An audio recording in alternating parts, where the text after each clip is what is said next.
আসসালামু আলাইকুম রহমতুল্লাহ। আপনাদের সামনে নতুন একটা ভিডিও নিয়ে হাজির হলাম। তো কেমন আছেন আপনারা সবাই? আশা করতেছি ভালো আছেন। দেখতে পারতেছেন আমার খামারটা ভিতরে এখন মোটামুটি আলো বাতাস ভালোই যাইতেছে।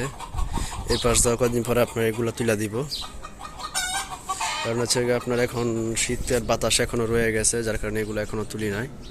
এই যে এখানকার সুতাগুলো দেখতে পারতেছেন, এগুলো ধরে টান দিলে উপর দিকে উঠে যাবে। এই যে ওই পাশে আছে। তো মনে করেন আর কদিন পরে এখানে গরমটা পুরো ফুল পড়বো, যার কারণে মনে করেন আমার এটা করতে হবে।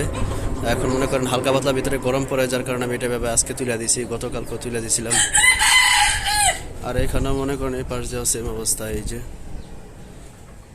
যে সুতা, এই যে ওইখান দিয়ে সুতা, ওই পাশে সুতা, এগুলো ধরে টান দিলে উঠে যাবে।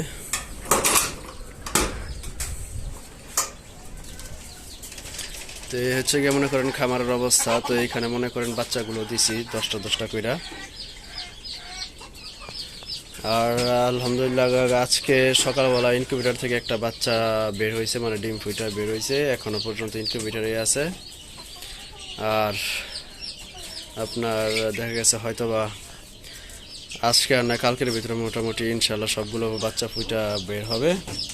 আর আজকে সকালবেলা মনে করেন এই যে হোল্ডার, এটা আইসা দেখি হোল্ডার নষ্ট হয়ে গেছে, তারপরে হোল্ডার পাল্টাইলাম, কখন নষ্ট হয়েছে সেটা জানি না। তো আজকে মনে করেন আমার এখানে এই লাইটগুলো দুইটার গেছে, সকালবেলা গিয়ে হোল্ডার লইছি।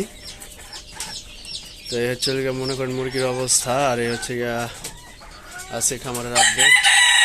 আর তারপর হচ্ছে আপনার কি বলে যারা যারা পার্টিসিপেট এখনো করেন নাই তারা এখনো করতে পারেন গিফট নেওয়ার জন্য। তো সবাই ভালো থাকবেন আর দোয়া করবেন। আসসালামু আলাইকুম ওয়া রাহমাতুল্লাহ।